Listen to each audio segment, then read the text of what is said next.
में वॉशरूम जाने के लिए उठता है। अचानक बहुत तेज हवाएं चलने लगती हैं। साए साए की आवाजें आने लगती हैं। तभी किसी के रोने की आवाज सोनू को सुनाई पड़ती है और एक भूतिया साया सोनू के बगल से जाता हुआ दिखता है। अरे अभी तो सिर्फ 2 ही बजे हैं। ये इतना अजीब सा माहौल कैसे हो रखा है। खैर जो भी है, अभी तो बहुत समय है पहुंचने में। हाँ, चलो वॉशरूम जाके आता हूँ, तब वापस सो जाऊंगा। सोनू अपने कंपार्टमेंट में अपनी सीट से उठकर थोड़ा आगे जाता है तो वो देखता है कि अगली सीट पर 4 लोग बैठकर कोई खेल खेल रहे होते हैं। अरे भाई, हम ये खेल खेल तो रहे हैं, बट सोच समझ लो, कभी ये खेल हम पर ही भारी पड़ जाए। चल चल डरपोक, कैंडल जला जल्दी से और इस पेपर के बीचों बीच एक गोला बना के उसके अंदर रख दे। अरे भाई, ये तुम लोग क्या कर रहे हो? कौन सा गेम है ये? मुझे भी बताओ। भाई, ये बहुत डरावना खेल है, इसमें मरने का भी डर है। मतलब मौत का खेल? ऐसा कुछ नहीं होता, सब इंसान द्वारा बनाए गए चोचले ही हैं। भाई मैं नहीं खेलूंगा, मुझे डर लग रहा है और मुझे अभी नहीं मरना। हाँ भाई पिंकू, तू नहीं खेलेगा तो हम 3 लोग ही रह जाएंगे और फिर हम ये गेम ही नहीं खेल पाएंगे, इसलिए तुझे खेलना ही पड़ेगा। ठीक है ना भाई, वैसे तो मुझे तुम लोगों की बातें सुन के हंसी आ रही है, पर कोई नहीं, आज ये भी करके देख लेता हूँ। पिंकू वहाँ से हट जाता है और उसकी जगह सोनू बैठ जाता है। पिंकू, अक्कू, सोनू और टुन्नू मिलकर ये खेल खेलने लगते हैं। इस पेज पर मैंने पेंसिल से ये गोला बना दिया है, इसके अंदर सोनू तुम एक कैंडल जला के रखो। ठीक है, मैं करता हूँ। आप सारे एक दूसरे का हाथ पकड़ो और जलती हुई कैंडल की तरफ देखते हुए बोलो, मैं तुम्हें महसूस कर रहा हूँ, मुझे पता है कि तुम यहीं हो, अपनी मौजूदगी का एहसास कराओ। ये क्या बकवास है? खुद से ही कुछ भी। हंसो नहीं भाई, जैसे कहा जा रहा है वैसे ही करो, कंसंट्रेशन के साथ, तभी तुम यकीन करोगे। अच्छा। सारे मिलकर वापस सेम लाइंस दोहराते हैं जो सिक्कू ने कही थी। कई बार दोहराने पर अचानक उस गोले से काला धुआं सा ऊपर की तरफ निकलता है और कैंडल की लौ का रंग बदलने लगता है। देखो भाई, लौ का रंग बदल गया। तुम लोग सच में पागल हो चुके हो। आग का भी भला कभी रंग बदलता है क्या? भाई, इसे ऐसे विश्वास नहीं होगा, कुछ और तरीका अपनाते हैं इस जनाब को यकीन दिलवाने के लिए। अक्कू इस बार गोले के अंदर बुझी हुई कैंडल रखता है और सब लोग आंखें बंद कर लेते हैं और सब लोग आंखें बंद करके एक दूसरे का हाथ पकड़कर, चलो अब मेरे पीछे बोलो सारे, हमें पता है कि तुम यहीं हो, अपनी मौजूदगी का एहसास कराओ। कई बार यही लाइंस दोहराने पर अचानक कैंडल जलने लगती है और अचानक उन सबको गुर्राने की आवाजें आने लगती हैं। कौन है यहाँ? तुम में से कौन ये आवाजें निकाल रहा है? ये आवाजें हम नहीं निकाल रहे थे, ये वही आत्मा की आवाज है जिसे हम बुला रहे थे। अब तुम्हें यकीन हुआ या अभी भी हंसोगे? मुझे पता है, तुम में से ही किसी ने कैंडल जलाई है जब मेरी आंखें बंद थी, और ये जरूर पिंकू भाई ने आवाज निकाली होगी। बेटा, हमें पता है तुम डर चुके हो और मान नहीं रहे हो। और सब लोग ये सुनकर हंसने लगते हैं। चलो चलो, काम करो अपना, मैं जाता हूँ अब सोने, ये सारी फालतू की बातें हैं। सोनू अंदर ही डर रहा होता है, पर वो सोने की कोशिश करता है अपनी सीट पर आकर। तभी सोनू को एक साया अपनी सामने वाली सीट पर दिखता है। कौन है वहाँ? सोनू को अब अजीबोगरीब आवाजें सुनाई देने लगती हैं। सोनू डर के मारे आंखें बंद कर लेता है और जबरदस्ती सो जाता है। उसकी नींद खुलती है तो वो देहरादून स्टेशन पहुंच चुका होता है। भैया के घर आकर वो ट्रेन की पूरी घटना उन्हें बताता है। अब आप ही बताओ, कितनी सच्चाई है इसमें? खुद ही करके देख लेते हैं एक बारी। मुझे भी एक ऐसा खेल पता है, पर कभी ट्राई नहीं किया। चलो साथ में ट्राई करते हैं, पर हमें अकेले अकेले अलग अलग जगह पर ट्राई करना पड़ेगा।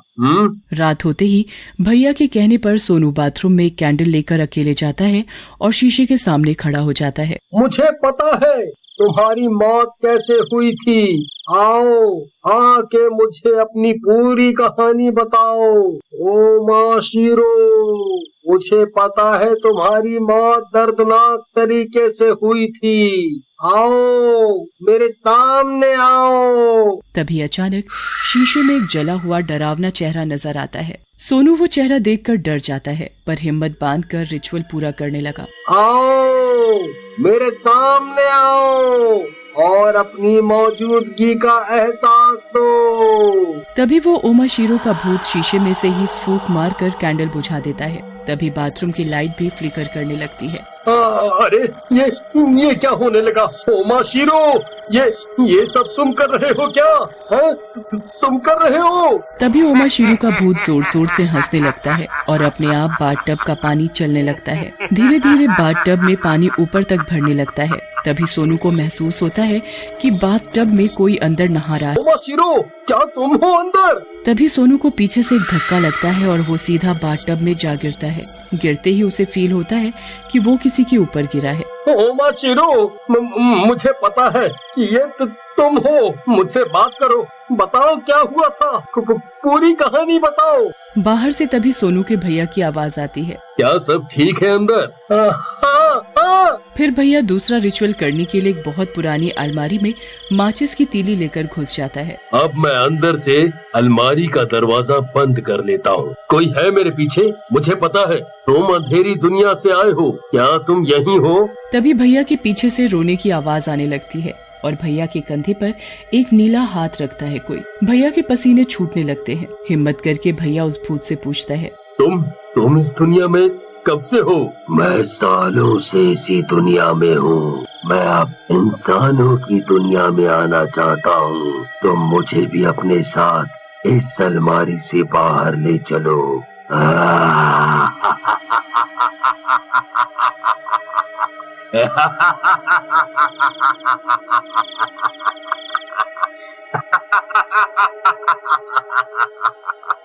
तभी सामानों के गिरने की तेज आवाजें आने लगती हैं। चीजें अपने आप हवा में उड़ने लगती हैं। जोर जोर से हंसने की आवाजें आने लगती हैं। सोनू ओमाशीरो से बात करने की कोशिश करता है। क्या हुआ था तुम्हारे साथ? कैसे मौत हुई थी तुम्हारी? मैं बहुत सालों पहले बाथरूम में नहाने आया था और मेरा पैर फिसल गया और बाथटब में सर लगने से मेरी मौत हो गई। फिर मेरी आत्मा शीशे में ही कैद हो गई। अब जब भी कोई कैंडल लेके मुझे शीशे से पुकारता है तो मैं आ जाता हूँ। तो अब तुम अब क्या चाहते हो? अब मैं इंसानी दुनिया में रहना चाहता हूँ। पर कैसे? तुम तो एक आत्मा हो। तुम्हारे शरीर में प्रवेश करके आज तक जितने लोगों ने भी ये खेल खेला उन्होंने बीच में ही रोक दिया, पर तुमने इसे पूरा किया। इसलिए अब मैं तुम्हारी आत्मा इस शीशे में कैद करके तुम्हारे शरीर में बाहर रहूंगा। ये सुनकर मानो सोनू को परलोक याद आ जाता है। सोनू थर-थर कांपने लगता है और जोर जोर से भैया को बुलाने लगता है। इधर भैया अपने रिचुअल को पूरा करने के लिए सोच ही रहा होता है कि सोनू की चीखें सुनकर भैया तुरंत माचिस की तीली जलाता है और रिचुअल वहीं खत्म करके और भागा भागा बाथरूम की तरफ जाता है। ओमाशीरो सोनू का मुंह बाथटब में ही दबाने लगता है। पानी के प्रेशर से सोनू को सांस लेने में दिक्कत होने लगती है। सोनू छटपटाने लगता है। वो तेज तेज बाथटब के पानी में पैर मारने लगता है और अपने आप को बचाने की कोशिश करता है। छोड़ मुझे छोड़ दे मुझे। नहीं, इतने सालों के बाद मुझे आजाद होने का मौका मिल रहा है। मैं तुझे मार डालूंगा और फिर मैं इस दुनिया से मुक्ति पालूंगा। बचाओ भैया बचाओ मुझे ये खेल अब नहीं खेलना। बचाओ। भैया बाहर से गेट खोलने की कोशिश करता है पर नाकामयाब होते हैं। सोनू, दरवाजा नहीं खोल रहा, मैं दरवाजा तोड़ने की कोशिश कर रहा हूँ। तुम बस अपने आप को पानी से बचा के रखो, पानी के अंदर अपना सर मत जाने देना। तभी ओमाशीरो अपनी शक्ति से बाथरूम की सारी टैप्स चालू कर देता है और पानी निकलने के सारे रास्ते ब्लॉक कर देता है। बाथरूम में पानी भरता ही जाता है। हे भगवान, ये मैंने बहुत बड़ी गलती कर दी। आज मुझे बचा ले, आज मुझे बचा ले। मैं प्रसाद चढ़ाऊंगा और आज के बाद कभी किसी भी शक्ति का मजाक नहीं उड़ाऊंगा। हे राम जी, पानी तो बढ़ता ही जा रहा है, ऐसे तो ओमाशीरो की शक्ति भी दुगनी हो जाएगी। सोनू, तुम बाथटब से बाहर निकलने की कोशिश करो। उस ओमाशीरो की शक्ति सिर्फ बाथटब में ही दुगनी हो सकती है। मैं जब तक दरवाजा तोड़ रहा हूँ। अच्छा, मेरे खिलाफ चाल चलोगे तुम लोग? तुम्हारी इतनी हिम्मत, अभी बताता हूँ तुम्हें। ओमाशीरो अपना एक हाथ बड़ा करके दरवाजे के बाहर निकलता है और भैया को जोर का धक्का देकर दूर फेंक देता है। भैया का सर दीवार पर जा लगता है जिससे उसके सिर से खून आने लगता है। अब मुझे आजाद होने से कोई नहीं रोक सकता।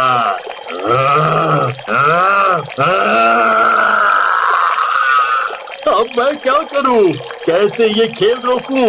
बाथरूम पूरा पानी से भर चुका है। अब मैं ज्यादा देर जिंदा नहीं रह पाऊंगा।